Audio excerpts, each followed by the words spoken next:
Hi Hugo, hope you're doing well. Today is the 1st of October 2023.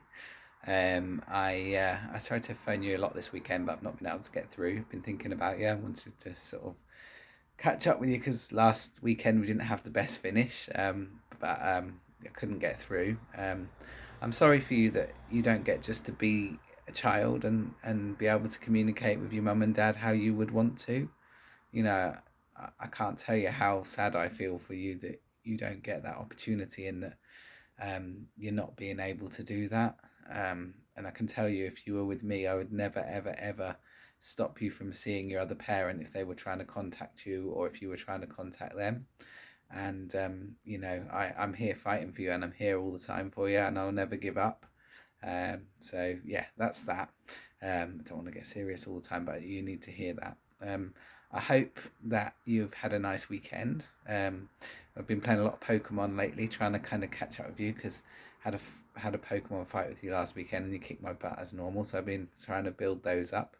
I managed to get the ogre finally, and then I've also got the new moon beast character as well. So I'm looking forward to giving you a good battle next time we see each other. Um, I went for a park run yesterday for the first time in a while because I'm getting a bit chubby. I need to trim down a little bit. Yeah, that's really what's happening in my life. Oh, still really trying to get my next job so that I'll be able to get my next lot of money for the next coming years. I hope I can get it. It's called a fellowship, and if I can get that one, then that might give me up to 4 years of extra salary from next year, which would mean by the time you get to like 15 or 16, I'd just still be having a salary, so that'd be really good, and it will mean that we'll be able to see each other. Um, so yeah, so there's that. What else is happening in the world? Liverpool signed another Japanese player called Endo, which is always a good thing. With respect to you, I think you're doing really well. I'm really proud of you how you're developing, and you're doing fantastically well at school and kendo, and you've grown into a great young man. Yeah, I'm super proud of you. But yeah, so let's read a bit more of the book that we started. It's been a couple of months since my last recording, so apologies for that. But here we go. It's called The Enchanted Wood, and we are on chapter 3. It's called Up, and the chapter 3 is called Up the Faraway Tree.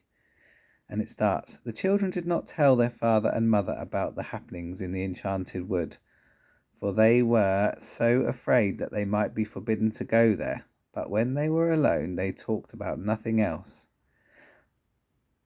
When do you suppose we could go up the faraway tree? Franny kept asking. Oh, do let's go, Joe. Joe wanted to go very badly, but he was a little afraid of what might happen, and he knew that he ought to look after his two sisters and see that no harm came to them. Just suppose they all went up the faraway tree and never came back. I'm going to turn that light off because it's flickering.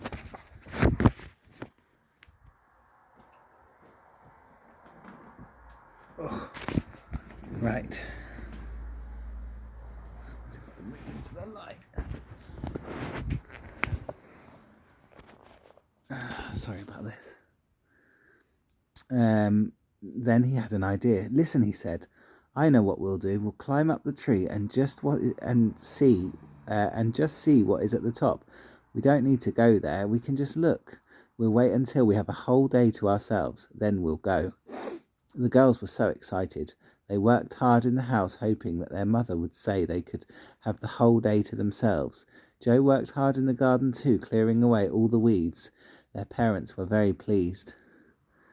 Would you like to go to the nearest town and have a day there? Asked Mother at last. No, thank you, said Joe at once. We've had enough of towns, Mother.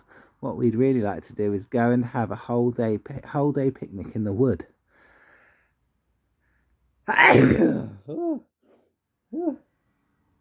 still got the back end of COVID at the moment, Hugo. Apologies for the sniffling and the sneezing. Another one's coming.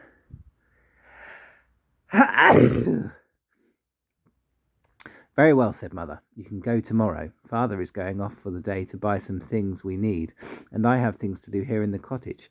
So I'll be close by so I'll be close by. You can take your lunch and dinner and go off by yourselves. If it is fine and sunny. How the children hoped the day would be fine. They woke up early and jumped out of bed. They pulled their curtains open and looked out. The sky was as blue as cornflowers. The sun shone between the trees, and the shadows lay long and dewy on the grass. The enchanted wood stood dark and mysterious behind their garden. They all had breakfast. Then Mother cut sandwiches and put them in a bag along with 3 cakes each. She sent Joe to pick some plums from the garden and told Beth to take 2 bottles of lemonade. The children were most excited. Father set off to town, and the children waved goodbye to him from the gate. Then they tore off indoors to get the bag in which their food had been put. They said goodbye to their mother and slammed the cottage door. Adventures were in the air that morning. I'm going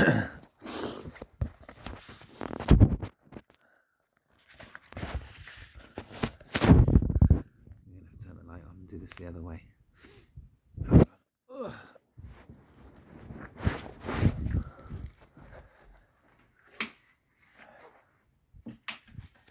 Oh, jeez. My nose is running. Oh.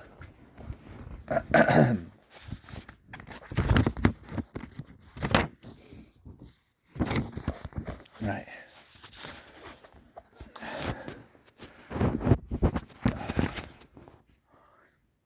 Up the faraway tree, Joe, Beth and me, sang Franny loudly. Hush, said Joe, we are not far away from the enchanted wood. We don't want anyone to know what we're going to do. They ran down the back garden and out the little gate at the end. They stood still in the overground narrow lane and looked at one another. It was the first big adventure of their lives. What were they going to see? What were they going to do? They jumped over the ditch and into the wood. At once they felt different. Magic was all around them. The birds' song sounded different. The trees once again whispered secretly to one another. Wish, wish, wish, wish. Ooh, said Franny, shivering with delight. Come on, said Joe, going down the green path. Let's find the faraway tree. They followed him. He went on until he came to the oak tree under which they had sat before. There were the 6 toadstools too, on which the elves had had their meeting, though the toadstools looked rather brown and old now. Which is the way now? Said Beth, stopping. None of them knew. They set off down a little path, but they soon stopped, for they came to a strange place where... let's see if I can do it like this. Oh, I can do it like that. There we go. The trees stood so close together that they could go no further. They went back to the oak tree. Let's go this other way, said Beth. So they set off in a different direction, but this time they came to a curious pond, whose waters were pale yellow and shone like butter. Beth didn't like the look of the pond at all, and the 3 of them went back once more to the oak tree. This is too bad, said Franny, almost crying. Just when we've got a whole day to ourselves, we can't find the tree. I'll tell you what we'll do, said Joe suddenly. We'll call those elves. Don't you remember how they said they would help us whenever we wanted them? Of course, said Franny. We had to stand under this oak tree and whistle 7 times.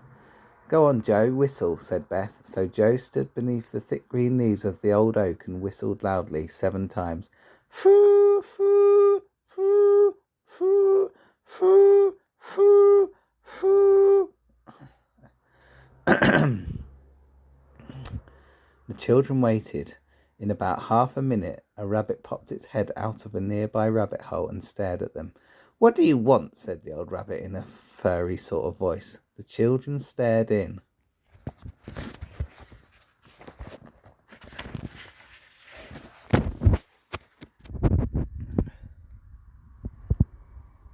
So the children stared in surprised.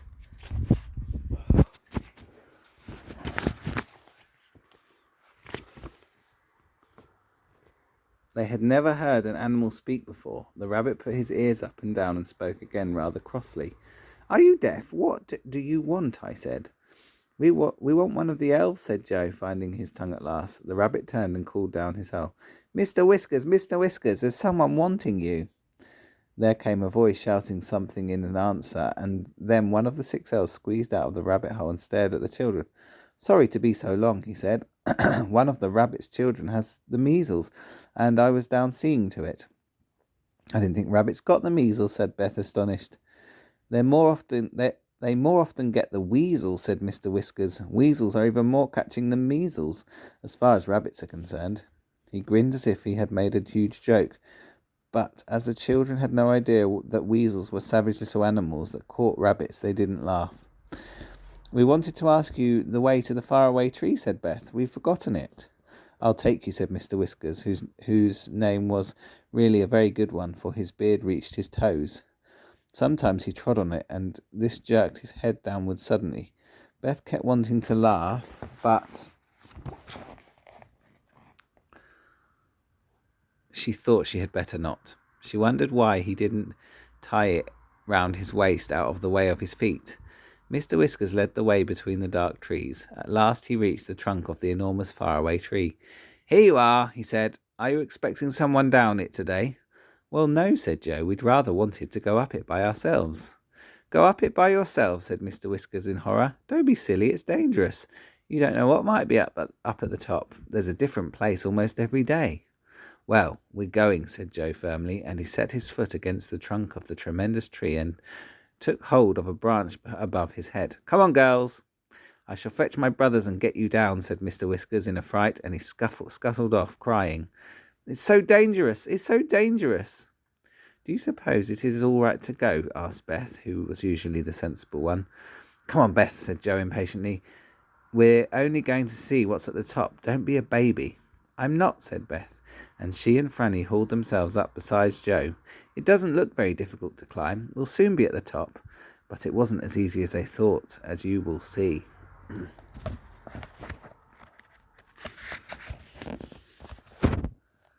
The next chapter is chapter 4. It's called The Folk in the Faraway Tree. Before very long, the children were hidden in the branches as they climbed upwards. When Mr. Whiskers came back with 5 other elves, not a child could be seen.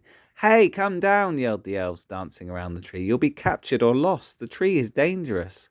Joe laughed and peered down. The faraway tree seemed to be growing acorns just where he was, so he picked one and threw it down. It hit Mr. Whiskers on the hat, and he rushed away, shouting, "Oh, something's hit me! Something's hit me!" Then there was silence. "They've gone," said Joe, laughing again. "I expect they don't much like when it rains acorns. Funny little things. Come on, girls." "This must be an oak tree if it grows acorns," said Beth as she climbed. But just as she had said that, she stared in surprise at something nearby. It was a prickly chestnut case with hard nuts inside. "Good gracious," she said, "it's growing horse chestnuts just here. What a peculiar tree." "Well, let's hope it's growing apples and pears higher." "Higher up," said Franny with a giggle. "It's a most extraordinary tree." Soon they were quite high up. When Joe parted the leaves and tried to see out of the tree, he was amazed to find that he was far higher than the tallest tree in the wood. He and the girls looked down on the top of all the other trees, which looked like a broad green carpet below. Joe was higher up than the girls. Suddenly he gave a shout. "I say, girls, come up here by me, quickly. I've found something odd." Beth and Freddie climbed quickly up. "Why, it's a window in the tree," said Beth in astonishment. They all peered inside, and suddenly the window was flung open and an angry little face looked out with a nightcap on. "Rude creatures," shouted the angry little man, who looked like a pixie. "Everybody that climbs the tree peeps in at me. It doesn't matter what I'm doing, there's always someone peeping." The children were too astonished to do anything but stare. The pixie disappeared and came back with a jug of water. He flung it at Beth and soaked her. She gave a scream. Jeez.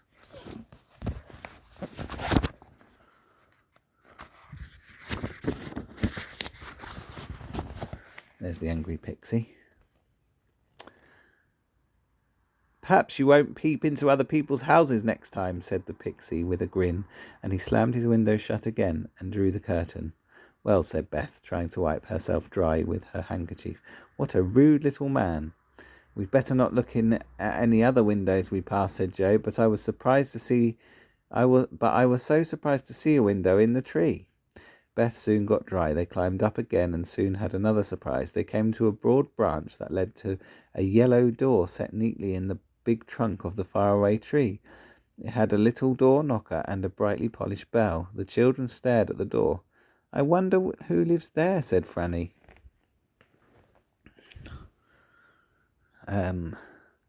Shall we knock and see, said Joe. Well, I don't want water all over me again, said Beth.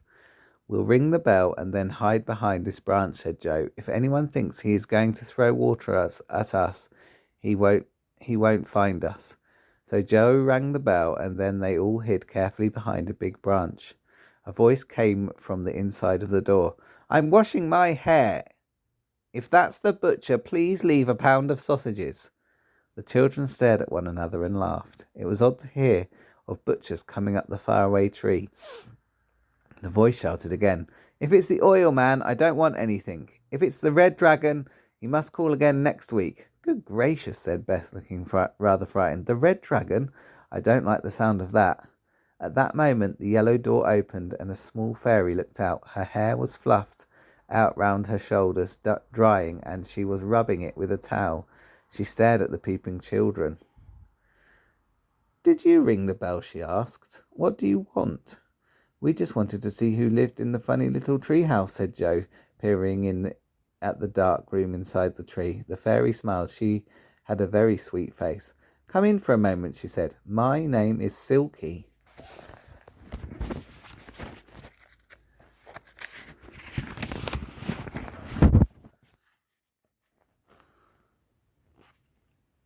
Because of my silky hair.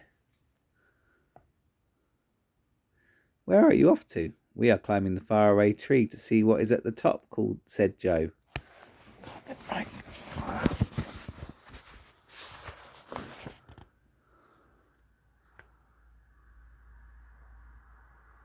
Be careful you don't find something horrid, said Silky, giving them each a chair in her dark little tree room. Sometimes there are delightful places at the top of the tree, but sometimes there are strange lands too. Last week there was the land of Hippity Hop, which was dreadful. As soon as you got there, you had to hop on one leg, and everything went hippity hop, even the trees. Nothing ever kept still. It was most tiring. It does sound exciting, said Beth. Where's our food, Joe? Let's ask Silky to have some.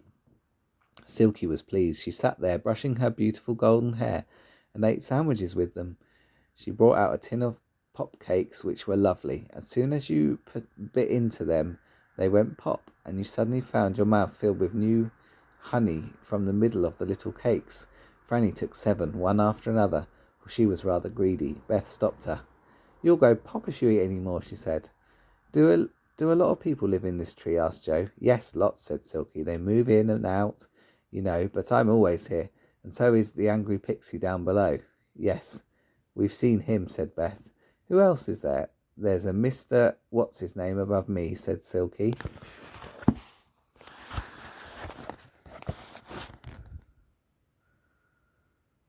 Nobody knows his name, and he doesn't know it himself, so he's called Mr. What's-his-name. Don't wake him if he's asleep. He might chase you. Then there's Dame Wash-a-Lot. She's always washing, and as she pours her water away down the tree, you've got to look out for waterfalls. This is such an interesting and exciting tree, said Beth, finishing her cake. Joe, I think we ought to go now, or we'll never get to the top. Goodbye, Silky. We'll come and see you again one day. Do, said Silky. I'd like to be friends. They all left the dear little round room in the tree and began to climb once more. Not long after they heard a peculiar noise. It sounded like an aeroplane throbbing and roaring. But there can't be an aeroplane in this tree, said Joe. He peered all around, and then he saw what was making the noise. A funny old gnome sat in a deck chair on a broad branch, his mouth wide open, his eyes fast shut, snoring hard. It's Mr. What's-his-name, said Beth. What a noise he makes. Mind we don't wake him. Shall I put a cherry in his mouth and see what happens? Asked Joe, who was always ready for a bit of mischief. The faraway tree was now growing cherries all around for a change, and there was plenty to pick. No, Joe, no, said Beth. You know what Silky said? He might chase us. I don't want to fall out of the...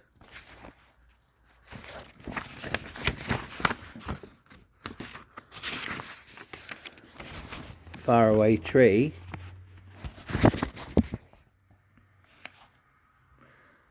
And bump down from bow to bow, if you do. So they all crept past old Mr. What's his name and went on climbing up and up. For a long time nothing happened except the wind blew in the tree. The children did not pass any more houses or windows in the tree. And then they heard another noise, rather a peculiar one. They listened. It sounded like a waterfall, and suddenly Joe guessed... where is it?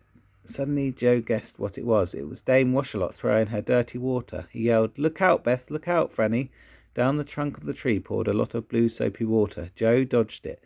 Franny slipped under a broad branch. But poor old Beth got splashed from head to foot. How she shouted. Joe and Franny had to lend her their handkerchiefs. "I'm so unlucky," said Beth. "That's twice I've been soaked." Up they went again, passing more little doors and windows, but not seeing no one else, and at last they saw above them a vast white cloud. "Look," said Joe in amazement, "this cloud has a hole in it, and the branches go up, and I believe we're at the very top of the tree. Shall we creep through the cloud hole and see what the land is above?" "Let's," cried Beth and Franny. So up they went. And the next chapter is called The Roundabout Land. Right, I'm going to need to stop there. I hope you enjoyed that next couple of chapters. I'll definitely try and get another few chapters up soon. Thinking of you. Be strong. Know you're always loved, and there's always someone here who's thinking of you and wanting to spend time with you and sort of learn and about your life in Japan. Okay? Before I go, I'm just going to show you this cool thing on my door, which is this one here. On my wall, sorry. And I got this in Vietnam. It's made of rice. Yeah. Well, there we are. I love you lots, and I'll see you soon. Bye.